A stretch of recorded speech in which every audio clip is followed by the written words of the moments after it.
민수기 1장 3절을 보겠습니다. 민수기 1장 3절 말씀 함께 봅니다. 시작. 이스라엘 중 20세 이상으로 싸움에 나갈 만한 모든 자를 너와 아론은 그 진영별로 계수하되. 아멘. 3절 중간에 보세요. 싸움에 나갈 만한 자라는 이 표현이 민수기 1장에 한글 성경을 기준으로 보았을 때 14번 반복되고 있는 문구라는 거죠.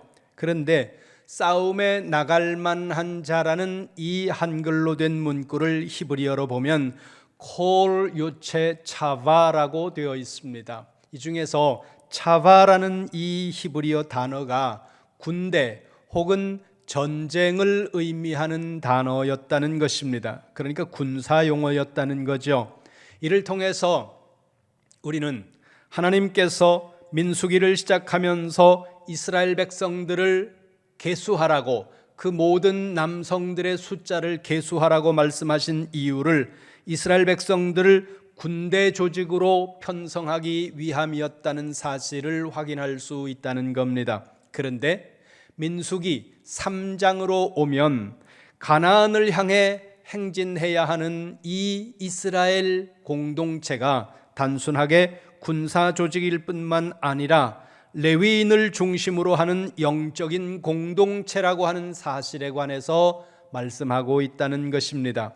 민수기 3장의 문예적 구조는 세 개의 특징을 가지고 있는데, 첫 번째는 샌드위치 대칭 구조이고, 두 번째는 동심원적 공간 구조이고, 세 번째는 평행법에 근거한 신학적 인클루지오라고 하는 이 문예적 구조를 가지고 있다는 겁니다. 제한된 시간에 51절이라고 하는 본문을 다 볼 수가 없지만 오늘 이 시간에는 앞부분과 뒷부분에 우리가 조금 주목하면서 약간 주해 형식의 말씀으로 전하도록 하겠습니다. 3장으로 넘어갑니다. 민수기 3장 2절과 3절을 보겠습니다. 2절과 3절 같이 봅니다. 시작. 아론의 아들들의 이름은 이러하니 장자는 나답이요 다음은 아비후와 엘르아살과 이다말이니 이는 아론의 아들들의 이름이며 그들은 기름 부음을 받고 거룩하게 구별되어 제사장 직분을 위임받은 제사장들이라. 아멘. 거기 다시 보세요. 2절과 3절은 서두가 동일한 문구로 되어 있습니다.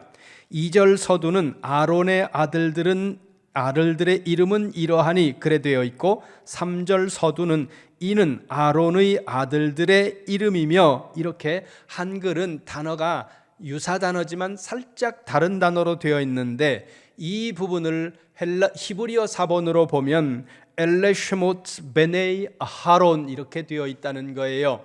똑같은 구조로 되어 있는데 다만 그 2절 맨 앞에 베라고 발음이 나는 그리고라고 번역이 되는 히브리어 접속사 단어 하나가 추가되어서 벨레 이렇게 시작할 뿐 나머지 문구가 2절과 3절이 서두가 동일하다는 겁니다. 이 부분을 직역하면 그리고 이것들이 아론의 아들들의 이름들이다 이렇게 번역이 됩니다. 다듬지 않고 번역을 하면. 그런데 2절과 3절에 차이점이 있다는 것입니다. 그것은 뭐냐 하면 2절에서는 아론의 아들들의 이름을 수평적으로 나열했는 반면에 3절에서는 이름을 나열하지 않고 그 아들들의 정체성에 관해서 설명하고 있다는 거죠. 보세요.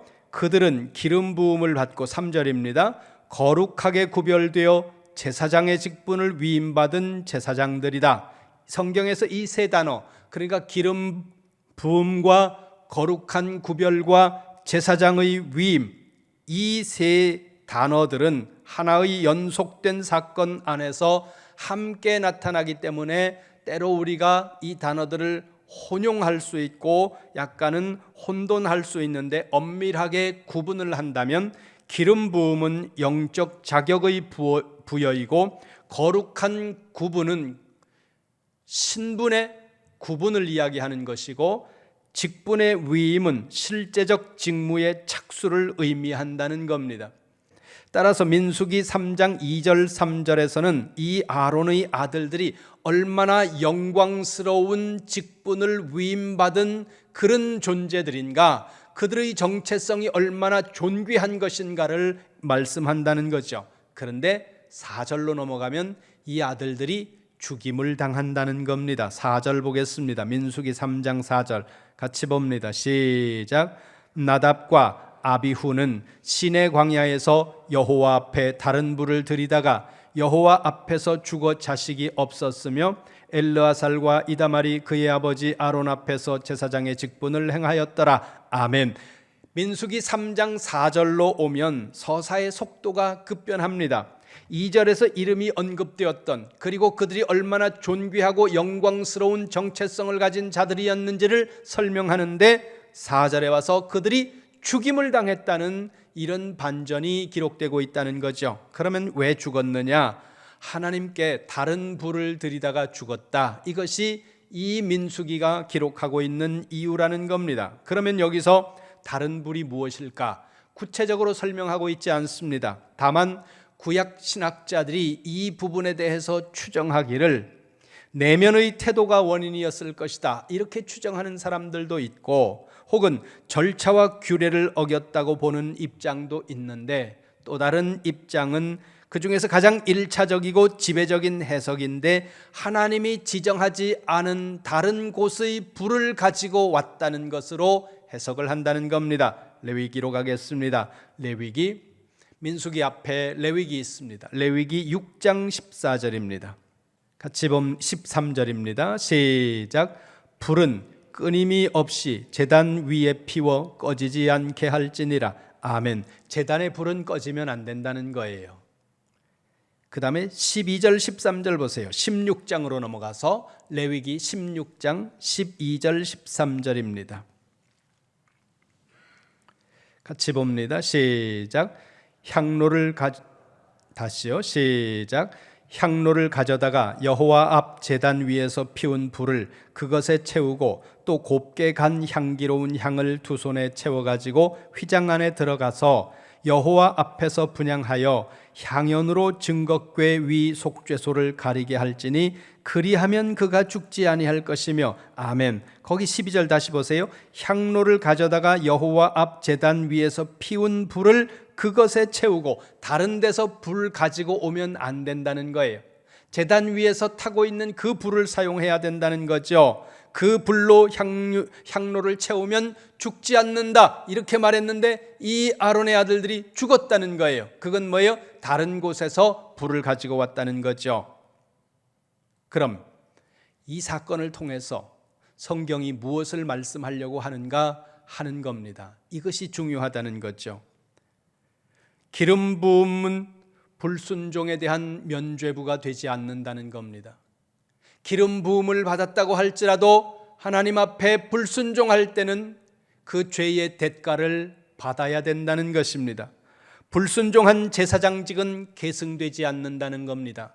제사장직은 세습이고 계승되는 거거든요. 그런데 불순종했을 때는 그 계승이 끊어진다고 말씀하고 있다는 거죠. 그리고 하나님의 사역은, 하나님의 일은 인간이 실패한다고 하더라도 멈추지 않는다는 사실입니다. 뒤쪽으로 건너뛰겠습니다. 3장 40절로 갑니다. 같이 봅니다. 시작. 여호와께서 또 모세에게 이르시되 이스라엘 자손의 처음 태어난 남자를 1개월 이상으로 다 계순하여 그 명수를 기록하라. 아멘. 하나님께서 모세에게 말씀하십니다. 이스라엘 사람들 중에서 그 남자 중에 처음 태어난 모든 사람들의 숫자를 1개월 이상으로 세하려라. 그래 세어봤더니 숫자가 43절에 22,273명이었다는 겁니다. 그런데 하나님께서 이스라엘 자손만, 처음 태어난 사람들만, 남자만 계수하는 것이 아니라 레위인을 계수하라고 말씀하신다는 거예요. 레위인을 계수하라는 말씀은 3장 39절입니다. 39절 시작. 모세와 아론이 여호와의 명령을 따라 레위인을 각 종족대로 계수한즉 1개월 이상 된 남자는 모두 22,000명이었더라. 아멘.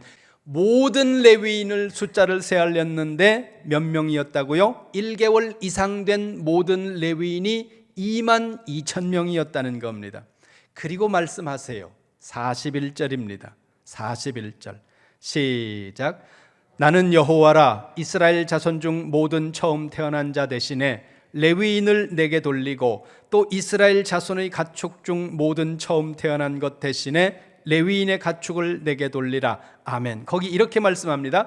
이스라엘 자손 중에서 처음 태어난 사람들 1개월 이상의 남자 22,273명 그 대신에 하나님께서 1개월 이상 된 모든 레위인을 내게 돌려라. 이게 뭐냐 하면 1개월 이상 된 모든 처음 태어난 남자 아이들, 남자 사람들, 그들을 하나님께서 내 것인데 하나님의 소유로 삼을 건데 그 사람들을 하나님의 소유로 삼는 대신 그 처음 태어난 남자를 내 소유로 삼지 않고 그 사람들을 그냥 두고 그 사람들 대신에 레위인들을 받겠다는 거예요.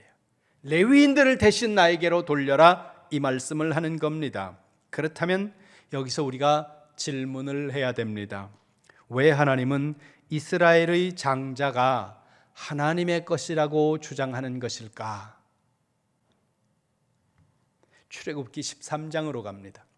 출애굽기 13장 1절 2절. 여호와께서 모세에게 일러 이르시되 이스라엘 자손 중에서 사람이나 짐승을 막론하고 태에서 처음 난 모든 것은 다 거룩히 구별하여 내게 돌리라. 이는 내 것이니라 하시니라. 아멘. 사람뿐만 아니라 짐승까지 처음 난 모든 것은 내 것이다. 뭐예요? 하나님의 소유권을 주장하시는 거예요. 그렇다면 이 논리의 근거가 뭐냐, 그거예요. 처음 태어난 건 하나님이 내 거야 이렇게 말씀하시는데 그렇게 말씀하시는 이유가 뭐냐는 거죠. 12장으로 넘어가 보세요. 출애굽기 12장 6절 7절입니다. 시작. 이달 19날까지 간직하였다가 해질 때에 이스라엘 회중이 그 양을 잡고 그 피를 양을 먹을 집 좌우 문설주와 인방에 바르고. 아멘. 이스라엘 백성들은 첫 번째 유월절을 이집트에서 애굽 땅에서 지켰습니다. 이 유월절은 출애굽을 기념하는 절기입니다. 그런데 첫 번째 유월절은 출애굽하기 전에 지켰다는 거예요. 그러니까 절기를 먼저 지키고 나중에 절기가 시작되는 형식으로 되어 있다는 거죠. 그렇게 이스라엘 백성들이 애굽을 벗어나기 전날 양을 잡아서 급하게 먹고 그 양의 피를 문설주와 인방에 발랐다는 겁니다. 그리고 무슨 일이 일어납니까? 12장 12절 13절 보세요. 출애굽기 12장 12절 13절 말씀입니다. 같이 봅니다. 시작. 내가 그 밤에 애굽 땅에 두루다니며 사람이나 짐승을 막론하고 애굽 땅에 있는 모든 처음 난 것을 다치고 애굽의 모든 신을 내가 심판하리라. 나는 여호와라. 내가 애굽 땅을 칠 때에 그 피가 너희가 사는 집에 있어서 너희를 위하여 표적이 될지라. 내가 피를 볼 때에 너희를 넘어가리니 재앙이 너희에게 내려 멸하지 아니하리라. 아멘. 애굽 땅에 있는 모든 애굽 사람들의 장자가 죽어나가던 그날 밤에 이스라엘 백성들의 장자는 죽임당하지 않고 살았다는 거예요. 이스라엘 민족이기 때문에 산 것이 아니라 양의 피를 보고 하나님께서 살리셨다는 겁니다. 그러면서 하나님이 말씀하시는 거예요. 출애굽기 13장 2절로 다시 가보세요. 이스라엘 자손 중에서 사람이나 짐승을 막론하고 태어난 처음 난 모든 것은 다 거룩하게 구별하여 내게 돌리라. 내 거다. 뭐예요? 내가 살렸으니 내 거다, 이 논리라는 거예요. 하나님이 살리셨기 때문에 하나님 거라는 거예요. 이건 아주 지극히 당연한 이야기라는 겁니다. 애굽 사람들의 장자가 죽던 날 밤에 이스라엘 백성들의 장자도 그 땅에서 다 죽었어야 되는 사람들입니다. 그런데 하나님께서 양을 잡아서 양이 대신 죽고 그들을 살려주셨다는 거죠. 그건 뭐예요? 하나님이 살리셨다는 겁니다. 하나님이 살리셨기 때문에 그 장자들은 하나님의 소유가 되었다, 이 말씀을 지금 하고 있다는 거죠. 그렇게 하나님의 소유가 된 것이 이스라엘 백성들의 장자인데 이제 민수기로 넘어와서 하나님이 말씀하시는 거예요. 너희 이스라엘 백성들의 모든 처음 난 장자는 내 거잖아. 내가 살렸으니까 내 거야. 그래서 내 앞으로 내 소유로 돌릴 거야. 그런데 이스라엘 백성들의 장자를 내 소유로 삼지 않고 그 장자 대신에 바꾸자는 거예요. 누구하고? 레위인들하고 바꾸자는 거예요. 그걸 지금 민수기 3장에서 말씀하신다는 거죠. 그래서 숫자를 헤아려 보니까 이스라엘 백성들의 장자의 숫자가 22,273명이고 레위인들의 숫자가 22,000명이에요. 숫자가 273명이 레위인이 모자라는 겁니다. 그러면 여러분 같으면 어떻게 해요? 뒷자리는 띄어 깎아주실 만도 한데 하나님이 돈을 내려는 거예요.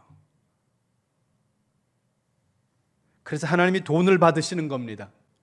이 지점에서 우리는 한 번 더 질문해야 됩니다. 그렇다면 왜 하나님은 이스라엘의 장자 대신에 레위인들을 받으시는가? 왜 레위인들하고 이스라엘 장자하고 바꾸자고 하나님이 말씀하시는가? 이 부분에 대해서 민수기가 구체적으로 설명하고 있지는 않습니다. 그러나 성경이 우리에게 힌트를 준다는 거죠. 출애굽기 32장으로 갑니다. 출애굽기 32장 1절 말씀 같이 봅니다. 시작. 백성이 모세가 산에서 내려옴이 더딤을 보고 모여 백성이 아론에게 이르러 말하되 일어나라 우리를 위하여 우리를 인도할 신을 만들라. 이 모세 곧 우리를 애굽 땅에서 인도하여 낸 사람은 어찌 되었는지 알지 못함이니라. 아멘. 하나님께서 모세를 부르셔서 모세는 산으로 올라갔습니다. 그리고 내려오지를 않는 거죠. 불안에 빠진 백성들이 두려워하는 겁니다. 올라가면서 내가 며칠 있다가 내려올게 이렇게 약속하고 갔다면 그 기간까지는 그래도 기다릴 수 있었을 텐데 올라가면서 언제 온다는 이야기가 없이 그냥 올라갑니다. 그리고 오지 않는 시간이 길어지는 거예요. 뭐예요? 불확실성이죠. 불확실성은 사람들이 가장 싫어하는 불안을 주고 불안이 인간에게는 가장 큰 공포 요인이라고 심리학자들은 말합니다. 그래 백성들이 아론에게 와서 압박을 하는 거예요. 모세 안 온다. 지금까지 안 내려오는 거 보면 틀림없이 안 온다. 뭔 일이 생겼지? 저 산 위에서 노인이 산을 올라갔다 내려갔다 하다가 뭔 일이 생긴 거지? 안 온다. 대책을 세워야 될 거 아니냐? 이러고 사람들이 아론을 압박하니까 아론이 그만 그 압박을 견디다가 잘못된 판단을 하는 겁니다. 4절 보세요. 출애굽기 32장 4절 말씀 같이 봅니다. 시작. 아론이 그들의 손에서 금고리를 받아 부어서 조각칼로 새겨 송아지 형상을 만드니 그들이 말하되 이스라엘아 이는 너희를 애굽 땅에서 인도하여 낸 너희의 신이로다 하는지라. 아멘. 아론을 중심으로 해서 금송아지를 만들었다는 거죠. 산에서 내려오던 모세가 그 모습을 보고 분노합니다. 얼마나 분노합니까? 하나님이 주신, 하나님이 만들어서 글자를 새겨주신 그 두 개의 돌덩어리를 부셔버릴 만큼 분노했다는 거예요. 그리고는 이렇게 말씀합니다. 26절 보세요. 26절 시작. 이에 모세가 진문에 서서 이르되 누구든지 여호와의 편에 서 있는 자는 내게로 나오라 하매 레위 자손이 다 모여 그에게로 가는지라. 아멘. 온 사람들이 수많은 사람들이 산 아래에서 송아지를 만들어 놓고 정신없는 짓들을 하는 거예요. 송아지를 만들어 놓고 그 모습을 산에서 내려오던 모세가 보고 계명을 적은 두 개의 돌판을 산 아래로 던져서 박살을 내버리고 내려와서 얘기하는 거예요. 26절 다시 보세요. 중간에 보세요. 누구든지 여호와의 편에 서 있는 자는 나에게로 와라. 그랬을 때 아무도 안 오는데 레위 지파가 모세의 편으로 왔다는 겁니다. 유일하게 모세의 편으로, 하나님 편으로 오는 거예요. 유일한 지파가 레위 지파였다는 거죠. 그리고는 모세가 명령합니다. 허리에 칼을 차라. 레위 지파 수많은 장정들이 허리에 칼을 차자 그 백성들의 무리가 모여있는 그 진 안으로 달려가면서 무차별적으로 사람을 죽입니다. 3,000명이 죽습니다. 한순간에. 여러분 여기서 3,000명이나 죽었다는 걸 생각하면 안 돼요. 3,000명이 죽은 사건이 작은 사건이 아니에요. 어마어마한 사건이에요. 어떤 나라도 이런 사건들이 일어나는 적이 없다는 거예요. 피가 강물처럼 흐르지 않았겠습니까? 그 온 사막이 붉은 모래가 될 정도로 피가 흐르지 않았겠습니까? 큰 사건이에요. 그런데 하나님이 3,000명이 죽은 그 사건 자체보다 하나님이 집중하고 있는 곳이 있다는 거예요. 하나님이 무엇을 보시는지 보세요.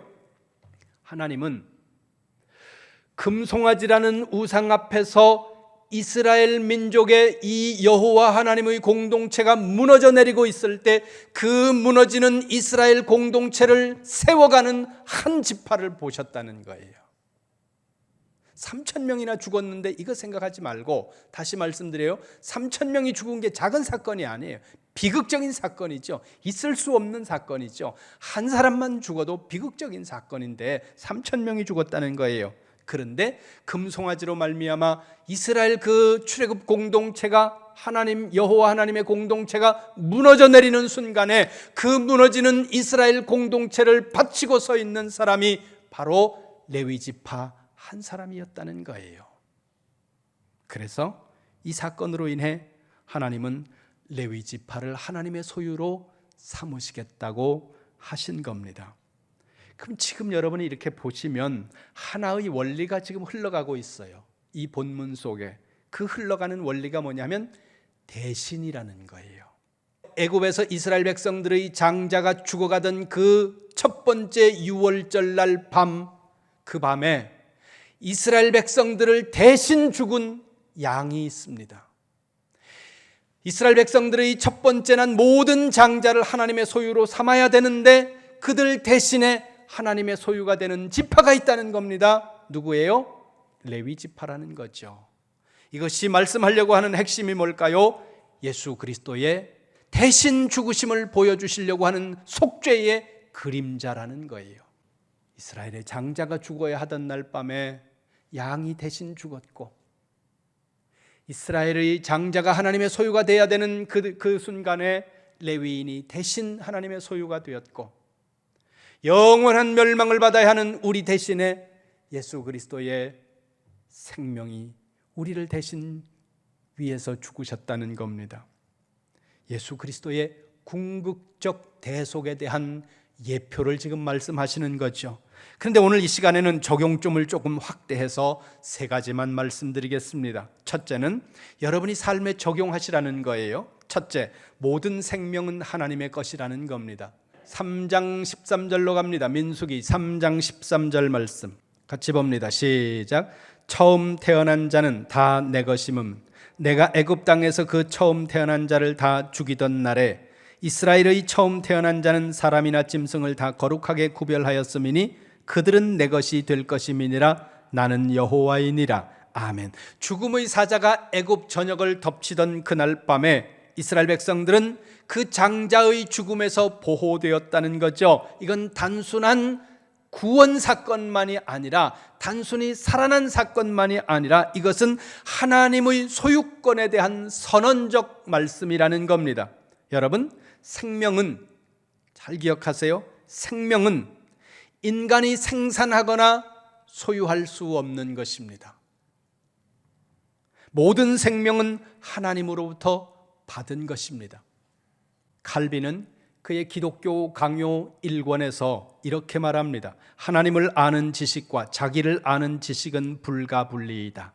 이 문맥을 통해서 보면 생명이 누구의 것인가를 바로 알 때, 나의 생명의 소유권이 누구에게 있는가를 바로 알 때 우리는 우리 자신을 알게 된다는 거예요.